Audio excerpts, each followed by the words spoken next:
Salam bugar, Bapak Ibu Guru. Selama ini, bagaimana upaya Bapak dan Ibu mengembangkan konten dalam pembelajaran PJOK? Apakah alur konten yang Bapak dan Ibu susun selama ini sudah efektif? Untuk meningkatkan efektivitas mengajar, Bapak dan Ibu membutuhkan pengembangan konten yang tepat. Nah, apakah yang dimaksud dengan pengembangan konten dalam PJOK? Pengembangan konten merujuk pada proses pembelajaran yang membawa murid dari satu level penampilan gerak ke level penampilan gerak selanjutnya yang dirancang secara hati-hati. Jadi, untuk menghantarkan perjalanan pembelajaran murid dari level pemula menuju level mahir, Bapak Ibu Guru dapat menggunakan metode penahapan dalam pemberian tugas gerak. Pada pengembangan konten PJOK, terdapat 3 karakteristik pedagogis, yaitu ekstensi, penghalusan, dan penerapan. Pertama, ekstensi, yaitu saat Bapak dan Ibu menciptakan pengalaman belajar dari yang sederhana sampai yang kompleks. Misalnya, pada materi tenis meja, Bapak Ibu memulai dengan mengajarkan teknik dasar forehand dan backhand tanpa menggunakan bat. Sambil diajarkan cara memegang bat yang benar, Bapak Ibu kemudian memberikan tugas gerak forehand dan backhand menggunakan bat.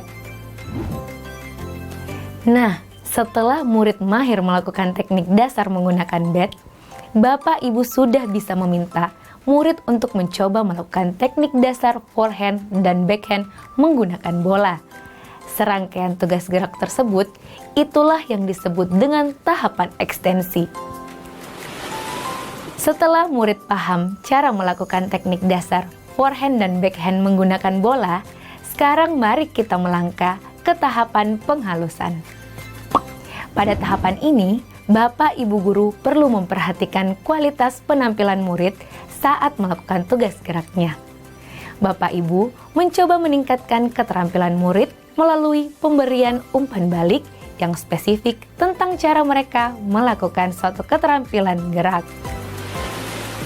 Dalam hal ini, Bapak Ibu bisa memberikan cues atau isyarat. Misalnya, pada saat murid melakukan teknik dasar forehand dan backhand, Bapak Ibu dapat memberikan umpan balik seperti bola didorong, tidak dipukul, mata melihat ke depan, lutut ditekuk 45 derajat. Intinya, Bapak Ibu membantu murid untuk meningkatkan kualitas geraknya dengan menyampaikan tugas gerak yang sama tanpa ada perubahan. Terakhir adalah penerapan, yaitu ketika Bapak Ibu memberi kesempatan kepada murid untuk menerapkan dan menilai keterampilan mereka. Pada tahap ini, murid diberi kesempatan untuk menerapkan keterampilan yang telah didapat pada materi sebelumnya.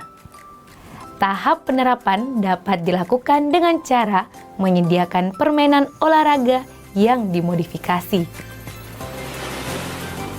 Contohnya, murid melakukan pukulan forehand dan backhand ke tembok. Hal ini dilakukan agar murid bisa lebih mudah memprediksi arah datangnya bola. Lebih jauh lagi, murid dapat mengevaluasi kemampuan forehand dan backhandnya melalui penilaian mandiri maupun teman sejawat. Itulah tadi penjelasan tentang pengembangan konten dalam PJOK dan contoh penerapannya. Bagaimana Bapak Ibu Guru? Apakah selama ini Bapak dan Ibu sudah menerapkan tahap ekstensi, penghalusan, dan penerapan? Yuk kita pelajari lebih dalam lagi dan coba terapkan konsep pengembangan konten dalam pembelajaran PJOK sehari-hari.